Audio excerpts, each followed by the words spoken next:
di antara kau dan aku. Oke, kami dari kelompok 3 Filsafat Manusia akan membahas suatu topik yang panas nih teman-teman. Apa itu? Yaitu tentang determinasi dan kebebasan. Sebelumnya perkenalkan ya, namaku Adelia Ramadhani. Di sebelah kiri itu ada. Halo, perkenalkan namaku Laudia Madarum dan perkenalkan namaku Muhammad Fadli Amrullah dan halo, aku Safi Nur Raili dan aku Afifah Trihandayani. Oke, kira-kira topik apa sih Kak yang bakal kita bahas hari ini nih? topik yang bakal kita bahas di podcast kali ini itu adalah podcast yang bakal bikin kita mikir apakah hidup yang gue pilih ini itu hasil pilihan gue sendiri atau hasil keadaan yang sebenarnya nggak gue tahu sebelumnya gitu.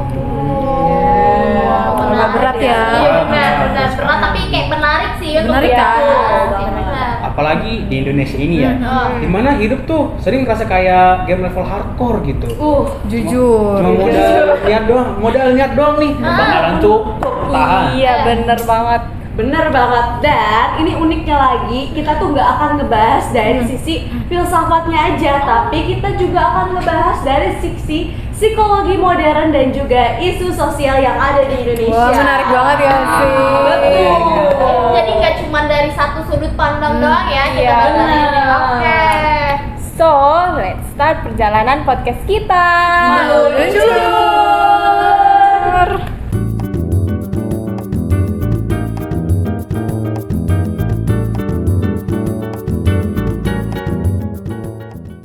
Nah, dalam filsafat sendiri, kebebasan berarti kemampuan untuk menentukan pilihan secara sadar atau yang sering disebut dengan free will, teman-teman semuanya. Itu dalam filsafat ya. Iya, dalam filsafat ya, gitu.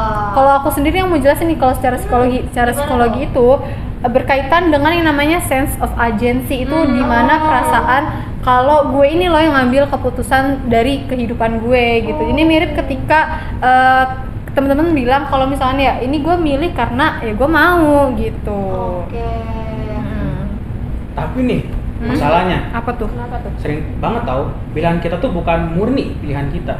Betul. Contohnya tuh kayak kita tuh mau kuliah desain, tapi ada faktor yang namanya orang tua. Orang tua nyuruh kita Waduh, buat berat. ambil akuntansi. Betul Akhirnya apa?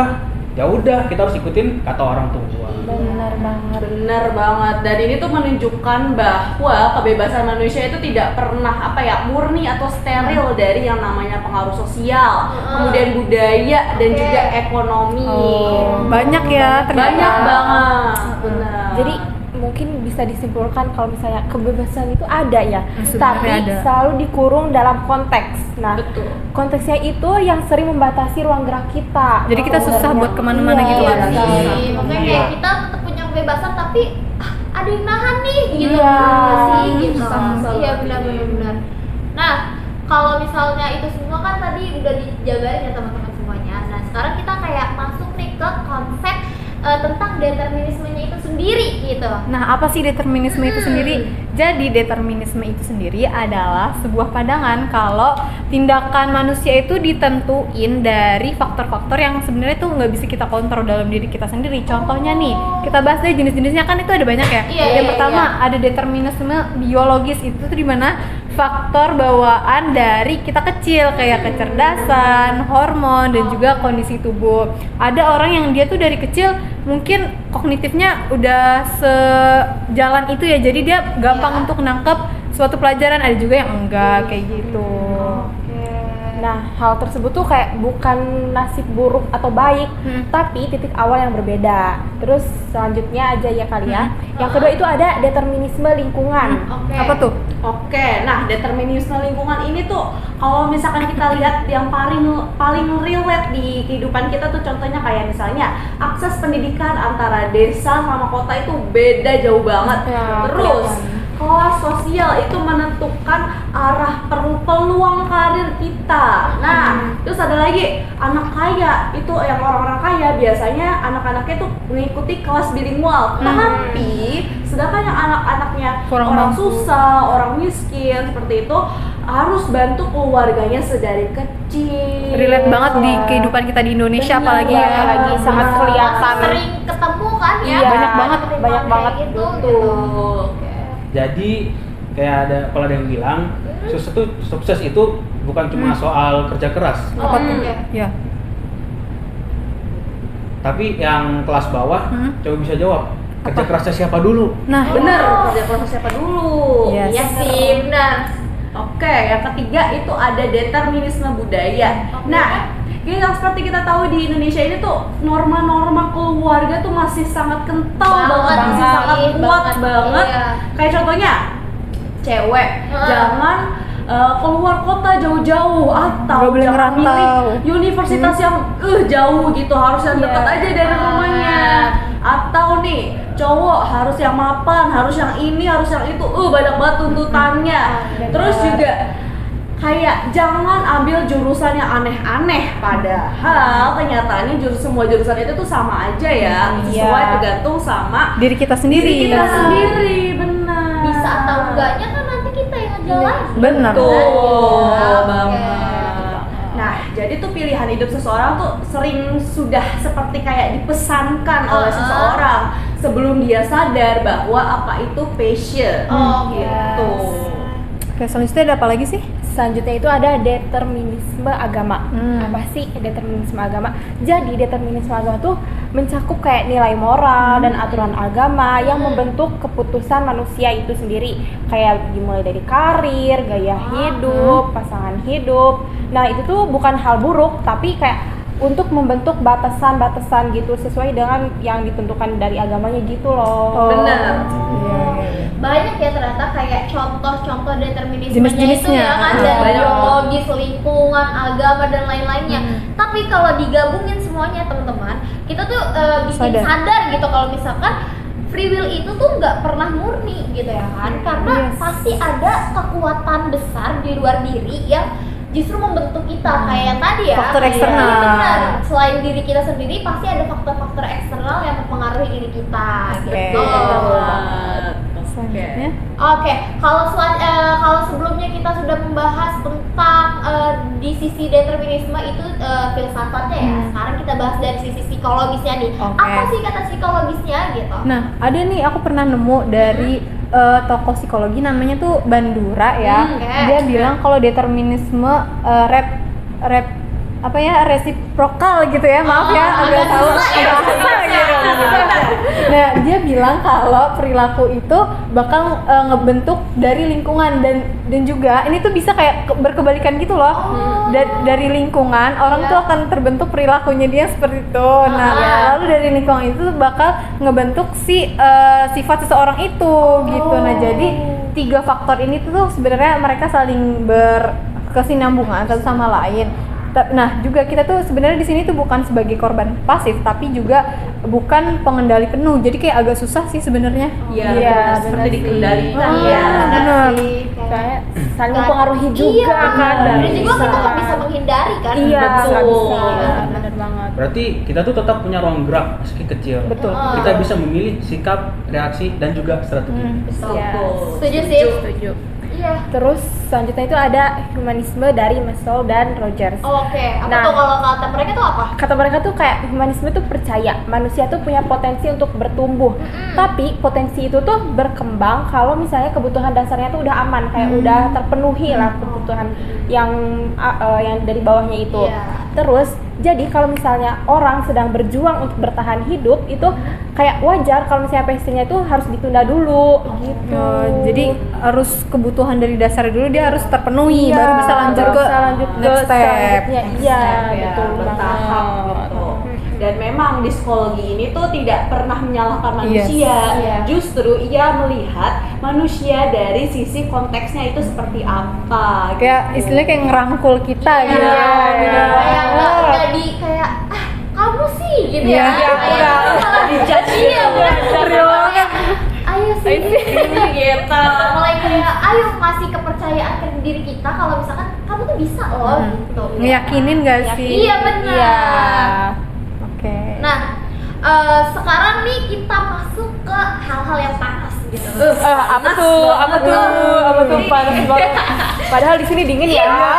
Tapi berasa aura panas. Iya, auranya panas ya. Nah, apakah orang Indonesia benar-benar bisa memilih secara karir gitu, maksudnya kayak kita bisa Bebas. benar-benar bebas gak sih untuk milih karir kita gitu ya kan. Oke. Nah tapi sebelumnya kita membahas dari sisi tekanan ekonominya nih, gimana nih kalau dari Oke. Tina? Oke, dari sisi tekanan ekonomi ya. Oh, Ya, dari iya tuh. sisi tekanan ekonomi itu di Indonesia sendiri banyak orang yang kerja itu bukan karena cinta, bukan karena passionnya mereka, bukan karena keinginannya mereka, tapi itu karena justru karena tuntutan keluarga, terus juga tagihan, Wow. biaya hidup, aduh, Aduh, ini tuh namanya ada generasi sandwich. Ya iya. terus sandwich ditumpuk-tumpuk tuh. Iya benar.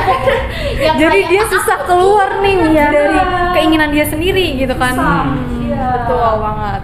Selanjutnya tuh ada yang namanya di Indonesia sendiri ya, sistem pendidikan yang nggak merata. Jadi kita tuh banyak nemuin kalau sekolah-sekolah yang fasilitasnya oke, terus kurikulumnya mendukung, itu tuh cuma kita temuin di kota-kota besar, Jakarta, Surabaya, ya pokoknya kota-kota besar di Indonesia lah ya. Iya. Nah sementara di desa-desa yang terpencil, daerah 3T namanya, itu tuh fasilitasnya masih sangat kurang-kurang banget ya, yang dimana ini tuh menjadi sumber akar masalah, dimana ketidakadilan dari karir seseorang di Indonesia gitu Tuh. sih. jadi nggak banyak pilihan gitu ya. Iya, buat susah. dia. Mm. Oke. Nah, tapi selain dua yang sebelumnya, ada lagi nggak sih kira-kira? Nah, ada lagi nih dari apa sisi norma sosial dan juga keluarga. Hmm. Kata orang-orang nih, Hmm? kerja tuh yang pasti, jangan kerja seni. Susah hidupnya. Ya. Banyak orang yang kehilangan kebebasannya sebelum mereka memilih. Oh, iya sering Iya. banget ya pasti kita Iya, dengarnya benar. kayak kenapa sih anak-anak tuh dilarang buat mengekspresikan diri mereka gitu dengan memilih, misalkan saya nih pengennya kayak ke arah seni, tapi orang tua justru bilangnya kayak udahlah nggak usah ngapain. Iya, nggak pasti ada kerjanya. depannya. Iya, masih sering banget kayak gitu. Oke, kalau yang sebelumnya itu norma sosial dan keluarga, itu selanjutnya ada apa lagi kira-kira? Selanjutnya itu ada budaya menyalahkan individu. Hah? Gimana tuh? Gimana tuh? Jadi kayak kita pernah dengar nggak sih kayak kalau misalnya gagal itu sama dengan kayak kurang usahanya. Iya, Ah, itu iya. banyak banget Banyak sumpah. banget, Iya. Benar-benar. Padahal Asli. tuh enggak, aslinya tuh kayak bisa aja kalau misalnya kegagalan itu terjadi karena Hah? struktur sosial gitu. Nah, jadi struktur sosial juga kayak menentukan hasilnya. Oh. Begitu. Jadi Kayak- ikut andil juga ya dia Iya. tuh. Kayak contohnya mungkin kita pengen masuk universitas gitu kan, tapi kita nggak mampu buat apa ya, buat membiayai diri kita untuk ikut kayak les atau apapun itu, Iya. bimbel dan lain-lainnya. Justru kayak orang mikirnya ini pemalas makanya dia nggak masuk nih. Iya. Padahal karena Padahal faktor-faktor enggak. ini. Iya, betul banget. Iya, iya, oke. Nah, jadi teman-teman semuanya, buat kamu yang merasa terjebak di karir yang bukan passion nih, dengerin baik-baik ya, kamu itu nggak gagal. Nah, psikologi bilang passion itu bukan ditemukan, tapi dibangun dari pengalaman. Nah, Gimana tuh? yang pertama nih, Iya. bisa passion itu tumbuh lewat kompetensi. Mhm. Jadi semakin kamu jago, semakin kamu suka. Itu nggak sih kalian Iya, gitu nggak benar. sih? Nah, terus yang kedua ada karir tidak harus sesuai dengan passion untuk bermakna. Oh. Jadi makna itu kayak datang dari dampaknya, bukan dari label pekerjaan. Oh. Selanjutnya ada pekerjaan sekarang bisa jadi jembatan Oke. untuk menuju karir yang kamu mau di masa depan. Jadi sebagai batu loncatan kali ya. Iya. Iya, betul benar, banget. betul loncatan. Nah, terus yang selanjutnya yang keempat itu adalah hidup bukan garis lurus. Banyak orang yang sukses itu pindah jalur di usia rata-rata misalkan 30 sampai 40 tahunan.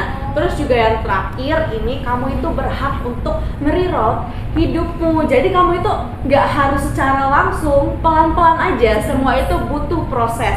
Nggak harus instan loh. Nah, yang penting itu kalian adalah sadar dan juga kalian harus berprogres tumbuh ke depan. Istilahnya gitu. kayak kalau kita mau switch karir terus sebenarnya nggak apa-apa banget nggak sih? Nggak apa-apa, iya. Nggak ada yang bisa membatasi kamu gitu, kayak cukup di sini aja ya, nggak ada. Nggak ada, gitu. iya.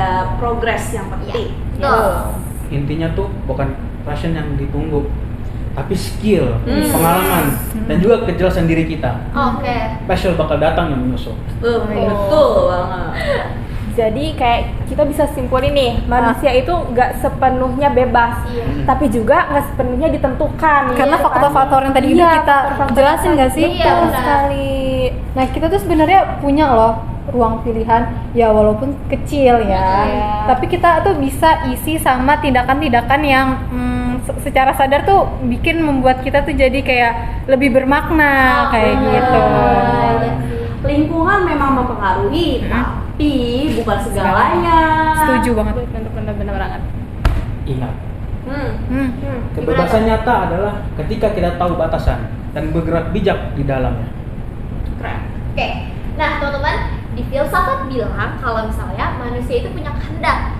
Psikologi bilang kehendak itu dibentuk dari pengalaman, dan realita bilang kita tetap bisa memilih meski tidak sempurna. Oke, itu dia pembahasan dari kelompok kami tentang determinisme dan kebebasan.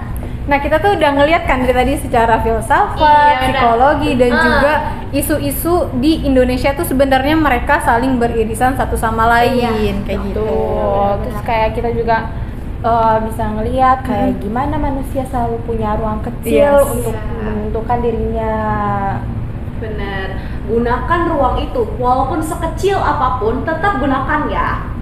Karena hidup ini bukan soal kebebasan total, tapi soal bijak dalam batasannya. Yeay. Keren banget ya sih. Keren banget ya pembahasan kali ini. Tapi mohon maaf teman-teman semuanya karena videonya hanya berakhir sampai sini. Ya, sedih. Terima kasih untuk semua yang udah menonton dan sampai jumpa di kesempatan lainnya. Dadah.